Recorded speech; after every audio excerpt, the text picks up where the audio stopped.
हरे कृष्णा, राधे राधे। हम सभी साधक परम पूज्य श्री भाई जी द्वारा लिखित पुस्तक नैवेद्य का श्रवण कर रहे हैं। आज का प्रसंग है वशीकरण। द्रौपदी सत्यभामा संवाद। भगवान श्री कृष्ण की पटरानी सत्यभामा एक समय वन में पांडवों के यहाँ अपने पति के साथ सखी द्रौपदी से मिलने गईं।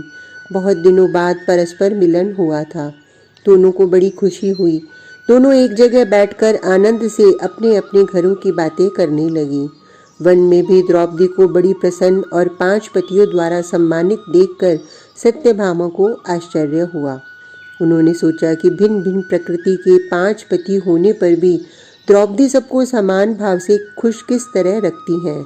द्रौपदी ने कोई वशीकरण तो नहीं सीख रखा है। यह सोचकर उसने द्रौपदी से कहा, सखी, तुम लोकपालों के समान दृढ़ शरीर महावीर पांडवों के साथ कैसे वर्तती हो। वे तुम पर किसी दिन भी क्रोध नहीं करते, तुम्हारे कहे के अनुसार चलते हैं और तुम्हारे मुंह की ओर ताका करते हैं। तुम्हारे सिवा और किसी का स्मरण भी नहीं करते। इसका वास्तविक कारण क्या है? हे पांचाली, तुम मुझे ऐसा कोई सौभाग्य और यश देने वाला प्रयोग बताओ जिससे मैं अपने आराध्य देव प्राण प्रिय श्री कृष्ण को निरंतर वश में रख सकूं। यशस्विनी सत्यभामा की बात सुनकर परम पतिव्रता द्रौपदी बोली, हे सत्यभामा, तुमने मुझे दुराचारणी स्त्रियों के वर्ताव की बातें पूछी हैं। तुम स्वयं बुद्धिमती हो, महाराज श्री कृष्ण की प्यारी पटरानी हो। तुम्हें ऐसी बातें पूछना उचित नहीं। मैं तुम्हारी बातों का क्या उत्तर दूं?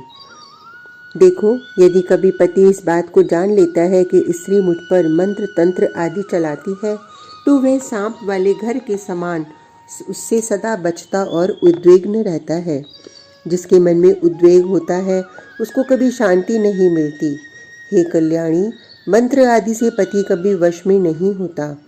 शत्रु लोग ही उपाय द्वारा शत्रु के नाश के लिए विष आदि दिया करते हैं। कितने ही पापिनी स्त्रियों ने पतियों को वश में करने के लोभ से दवाइयाँ देकर हर प्रकार से रोगी बना दिया। इस प्रकार पापियों की बात मानने वाली पापाचारिणी स्त्रियां अपने पतियों को वश करने में दुखी कर डालती हैं। स्त्रियों को किसी प्रकार से किसी दिन भी पतियों का अनहित करना उचित नहीं। हे यशस्विनी, मैं महात्मा पांडवों से जैसा वर्ताव करती हूँ सो सब कहती हूँ। मैं अहंकार, काम और क्रोध को त्याग कर नित्य बहुत सावधानी से 5 पांडवों और उनकी दूसरी स्त्रियों की सेवा करती हूँ। मैं मन को रोक कर अभिमान शून्य रहती हुई पतियों के मन के अनुसार चलकर उन्हें प्रसन्न करती हूँ। बुरे वचन कभी नहीं बोलती। देखने, चलने, बैठने और खड़ी होने में सदा सावधान रहती हूँ। सूर्य के समान तेजस्वी और चंद्रमा के समान महारथी शत्रुनाशकारी पांडवों के इशारों को समझकर निरंतर उनकी सेवा करती हूँ। कोई भी रूपवान जैसा चाहे कोई भी क्यों न हो, मेरा मन किसी भी पर पुरुष की ओर नहीं जाता। मेरे पति जब तक स्नान भोजन करके बैठ नहीं जाते तब तक मैं न कभी भोजन करती हूँ और न बैठती ही हूँ। मेरे पति क्षेत्र, वन अथवा नगर में से जब घर पधारते हैं तब मैं खड़ी होकर उनका स्वागत सम्मान करती हूँ और आसन तथा जल देकर उनका आदर करती हूँ। मैं रोज़ घर के सब बर्तनों को मांजती हूँ, झाड़ू बुहार करके साफ रखती हूँ, मधुर अन्न बनाती हूँ, ठीक समय पर सबको जिमाती हूँ, सावधानी से घर में सदा आगे पीछे अन्न जमा कर रखती हूँ, बुरी स्त्रियों के पास नहीं बैठती, बोलने में किसी का तिरस्कार नहीं करती, किसी को झिड़ककर कड़वे शब्द नहीं कहती, नित्य आलस्य छोड़कर पतियों के अनुकूल रहती हूँ। दरवाजे पर खड़ी नहीं रहती, खुली जगह, कूड़ा फेंकने की जगह और बगीचों में जाकर अधिक काल तक नहीं ठहरती। ज़्यादा हंसना और ज़्यादा क्रोध करना छोड़कर मैं सदा सच बोलती हुई पतियों की सेवा किया करती हूँ।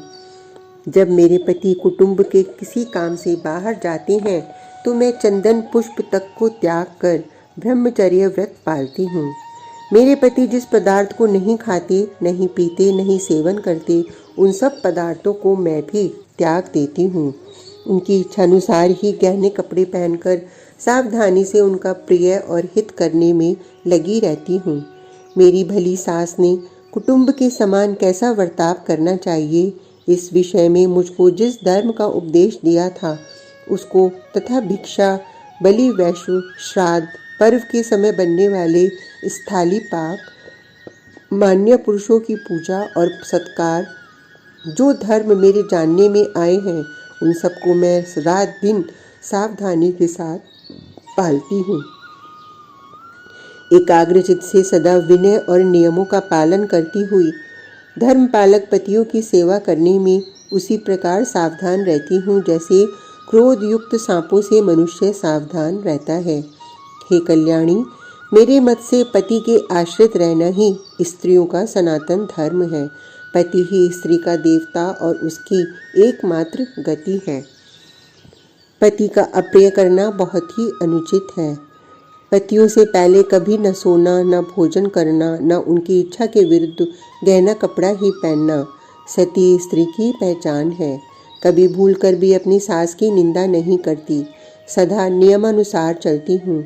मैं सदा प्रमाद को छोड़कर चतुरता से काम में लगी रहती और बड़ों की सच्चे मन से सेवा किया करती हूँ। इसी कारण मेरे पति मेरे वश में हो गए हैं। हे सत्यभामा, वीर माता, सत्य बोलने वाली मेरी श्रेष्ठ सास कुंती देवी को मैं खुद रोज अन्न, जल और वस्त्र आदि देकर उनकी सेवा करती हूँ।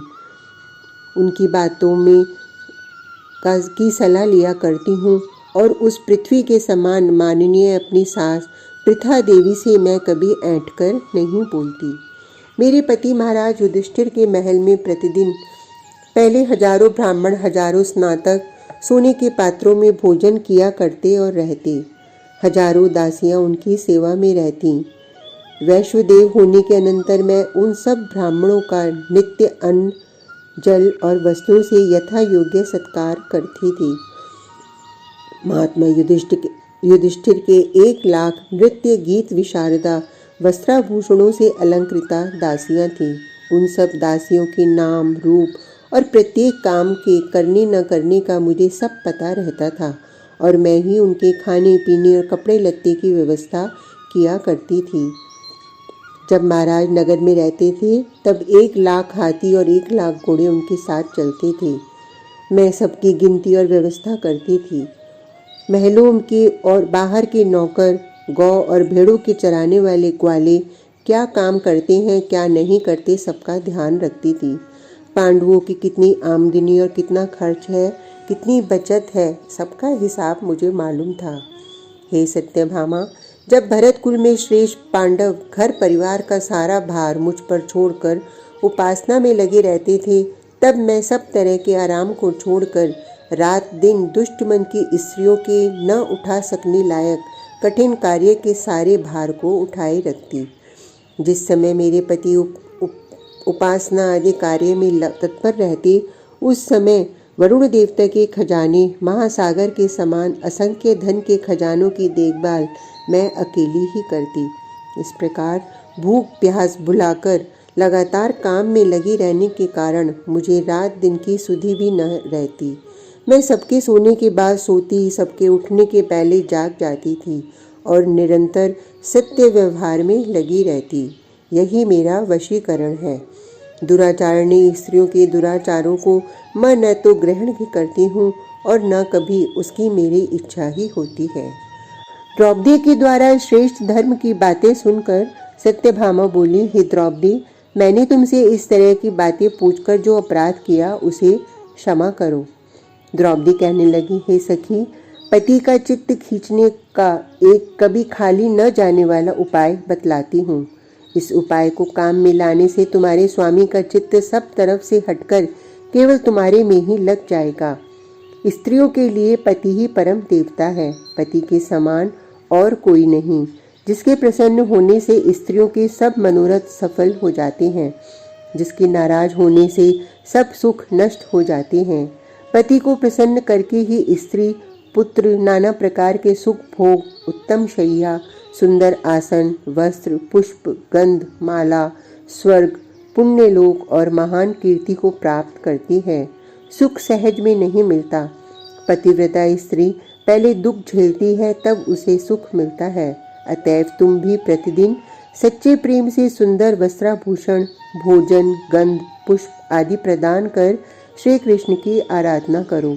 जब वे यह समझ जाएंगे कि मैं सत्यभामा के लिए परम प्रिय हूँ, तब वे तुम्हारे वश में हो जाएंगे, इसमें संदेह नहीं।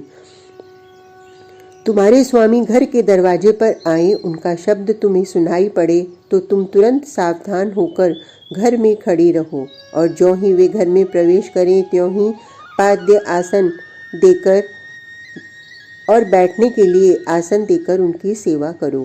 हे सत्यभामा, तुम्हारे पति जब किसी काम के लिए दासी को आज्ञा दे तो तुम दासी को रोककर तुरंत दौड़कर उस काम को अपने आप कर दो। तुम्हारा ऐसा सद्व्यवहार देखकर श्री कृष्ण समझेंगे कि सत्यभामा सचमुच सब प्रकार से मेरी सेवा करती हैं। तुम्हारे पति तुमसे जो कुछ कहें वह गुप्त रखने लायक न हो तो भी तुम किसी से मत कहो, क्योंकि यदि तुमसे सुनकर तुम्हारी सौत कभी उनसे वह बात कह देगी तो वह तुमसे नाराज हो जाएंगे। जो लोग तुम्हारे स्वामी के प्रेमी, हितैषी और सदा अनुराग रखने वाले हैं, उनको विविध प्रकार से भोजन कराना चाहिए, और जो तुम्हारे पति के शत्रु, विपक्षी, बुराई करने वाले, कपटी, उनसे सदा बची रहो। पर पुरुषों के सामने मद और प्रमाद को छोड़कर सावधान और मौन रहना चाहिए। एकांत में अपने कुमार साम और प्रद्युम्न के साथ भी कभी न बैठना चाहिए। सत्कुल में उत्पन्न होने वाली पुण्यवती पतिव्रता सती स्त्रियों के साथ मित्रता करना, परंतु क्रूर स्वभाव वाली, दूसरों का अपमान करने वाली, चटोरी, चोरी करने वाली, चंचल चित्त वाली स्त्रियों के साथ मित्रता कभी नहीं करनी चाहिए। तुम बहुमूल्य उत्तम माला और गहनों को धारण करके सदा स्वामी की सेवा में लगी रहो। इस प्रकार के उत्तम आचरणों में लगी रहने से तुम्हारे शत्रुओं का नाश होगा, परम सौभाग्य की वृद्धि होगी, स्वर्ग की प्राप्ति होगी और संसार तुम्हारे पुण्य यश की सुगंध से भर जाएगा। आज का प्रसंग इतना ही। कल तक के लिए हरे कृष्णा, राधे राधे।